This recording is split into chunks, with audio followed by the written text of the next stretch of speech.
to my very first podcast. My name is Pam, and I am coming to you from Brockville, Ontario, Canada, and I'd like you to come and knit with me. Brockville, Ontario is located along the St. Lawrence River, and I'll do a little diagram with my fingers to better explain that. At the top of the triangle we have Ottawa, which is Canada's capital. The bottom is the St. Lawrence River. One side we have Toronto, the other side we have Montreal. So right down here at the bottom of the triangle, right along the St. Lawrence River, is Brockville. I'm going to do a traditional podcast like most knitters do. I'm going to start with finish objects, then I will move on to whips, and then finally I'll do some dream knitting and talk about some stuff that's going on in my life. So again, I'd like to welcome you. The first thing I'm going to show you is the top I'm wearing, which is called the Salty Air Tee. This one is by Samantha Guerin. I have knit it using the Euroflax linen in the teal colorway. I'll stand up and show you a little bit. So it's just a crop top, but very, very drapey. And I wear it over linen dresses, linen pants, and I can also wear it with my jeans. And I will put a little clip here. Here I paired the Salty Air Tee that I made with the Euroflax linen with a pair of linen pants. And you can see how drapey it is. It's just wonderful to wear. And this pattern is by Samantha Guerin.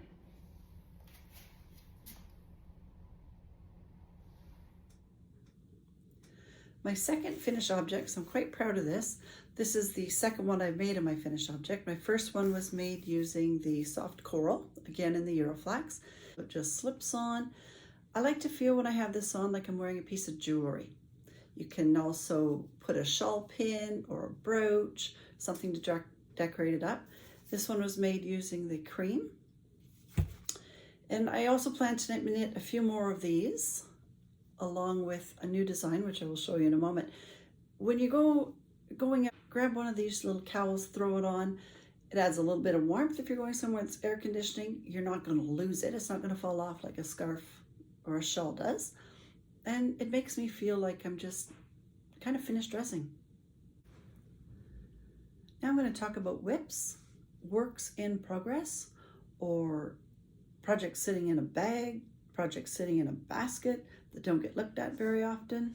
Those could also be considered whips. The first one I'm going to show you is called the Merriment Cardigan, and I'm making it for my youngest granddaughter. It's a small project. It's a small cardigan. But for me, it's a big project because it's the first time I'm ever going to steek. So I have button bands already on. I have some buttons. I inherited my mother-in-law's button collection, so these are from her, which I thought would be very special. And then where we're going to steek. We will be doing the steek later this week, so I will be able to insert some photos or some video even of me steeking my first item. You may see tears, you may see me shaking. I'm a little nervous to cut this. What I've used is West Yorkshire Spinners Morris yarn. So this is a DK weight using BFL Masham and BFL Kerry Hill. So 3 different types of sheets put into this yarn. It's not super soft like a superwash merino, but it's not a rustic yarn either. So I think for the little one, it's going to be really warm. And I can see myself making some kind of a cardigan, maybe with a steek, for myself out of this yarn. Hi everyone, it's Pam, and I'm at the yarn shop, Sassy Yarns in Brockville with Jen, and we are going to steek. If you see this, yeah, I am sweating. Gray hair just started today. I'm really nervous about this. So I'm going to put you on the counter, and you are going to watch me learn to steek.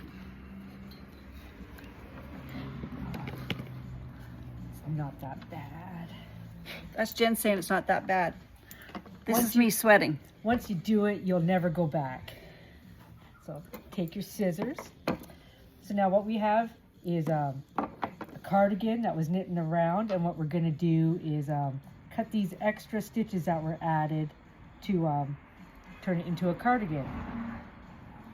Are you ready? I'm ready. Any questions? Nope, I'm breathing. Good. Don't close your eyes and wing it. Okay, ready? As you can see, I'm going to let her cut first. I thought we were going at the same time, right? All right. All right, so find your center My center. stitch, or as close as possible, and you just cut. And try and keep it Oh, I did it. in that row. Just make sure you don't cut your back. No, no. No, I got my, yeah. And we're just going up here.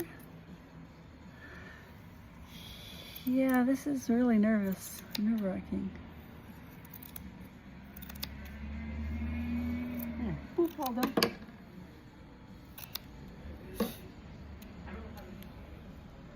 Okay, it's cut. Excellent. Excellent. Now you just open it up, your sides there. You got this nice, I don't know what you want to call it, sleevage, hem, whatever. And there's many ways to finish. You can needle felt it. You can sew it with a machine or hand sew. Or what I like to do is just leave it. And I picked a really nice, pretty jacquard ribbon to cover the seam and make it look nice, pretty, finished, and a little more professional. All right. And that's that. And all you have to do is sew it. Okay, so now we will go back and bring you on the next step when we get there. Okay, so now we've got our jacquard, and Jen's telling me now I'm just going to sew it on. Okay, so we finished our steek. We've treated the inside, and now we're going to open them up and show you. Ready? And there you go. Steeking is not that bad. I still have the gray hair, but I'm not sweating anymore. Next I have is a Musselburgh hat, or car knitting that I'll take when I'm on the bike, so that when we're finished cycling, if we're stopping for lunch or stopping for a break, I'll take it out and get a couple rows on. This is the toddler size, I believe.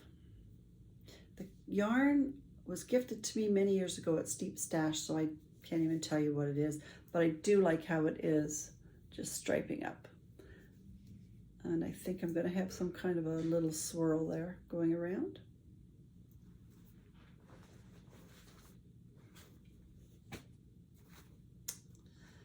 A test knit that I'm doing, so I'm not going to talk much about it, but I will show you.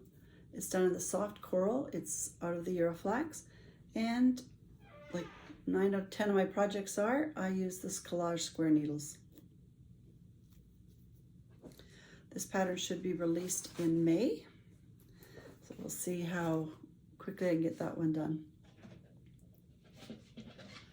I'm also designing my second cowl. This is again using the Euroflax, collage square needles in the round, and this colorway is the Heron Gray. So it's going to be a little bit, it's hard to see the pattern until the Euroflax has been washed, and once it's washed, the stitches really relax and you'll see it, the pattern much better. And I should have this done in the next couple of weeks, and it should be released early May. My last whip in progress are some napkins that I wove, and they're all the same warp, which means the colors going this direction are the same, but I've used the colors going side to side in a little bit different amounts and a little bit different location on the pattern.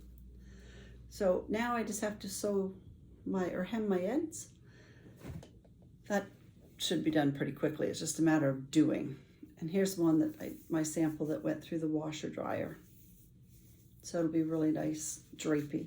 And now for a little bit of what is plans to be cast on. Check out on Ravelry, Low Country Tea by Donna Eston. She just released her design using the Euroflax linen in the limestone colorway. So that is going to be cast on my needles. Well, I'm going to plan to podcast every 2 weeks, so that'll be cast on prior to my next podcast. But I do have a question to ask you all, and if you can help me pick the color I should make. I really like the limestone. It is a green-gray, so in my opinion, it would be a neutral color, great for your summer knits. It could be, I wear my Euroflax year-round, so I would wear this year-round. The other color I'm thinking of is pewter. darker, doesn't give me the summer vibe, but once you see the t-shirt, I think you can see how this pewter would still be your nice neutral sweater for moving into the fall, coming into the spring, even late winter, spring. And the other one would be very spring, summer, and that is orchid. So those are the three colors that I'm considering taking one of those and casting on the Low Country Tea by Donna Eston. So if you have a suggestion, please let me know. Or if there's another color back here, this is all your flax. If you can see a color along here that you think might look nice in this pattern, just put in a comment below. The third top that I will be working on when it's released is the Syringa by Jessica McDonald. And she did hers using the olive color. And the olive colorway would be this one right here. So another nice green. So please tell me which one of the three that I was thinking of, or if there's another color here that you think would be nice in one of those teas, and I will get that cast on. The journey with my knits. I do not journal, so this is a way for me to track my knits, my crafts. I guess it's a different way to journal. Instead of writing it down, I'm going to put it into a video so that I can follow along. What did I knit on this week? What didn't I knit on this week? How far I got on a project? How close am I to finishing a project?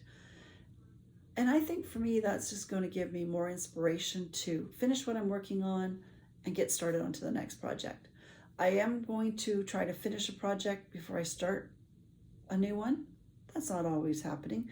I plan to cast on the Low Country Tea. I won't have anything finished by then. That's okay. It's my knittings. I don't have to explain it to anyone. So if this sounds like some fun for you, please like or subscribe below. Help me pick a color, one of these three, or a color from the Euroflex hanging on the wall, so I can get the Low Country Tea started.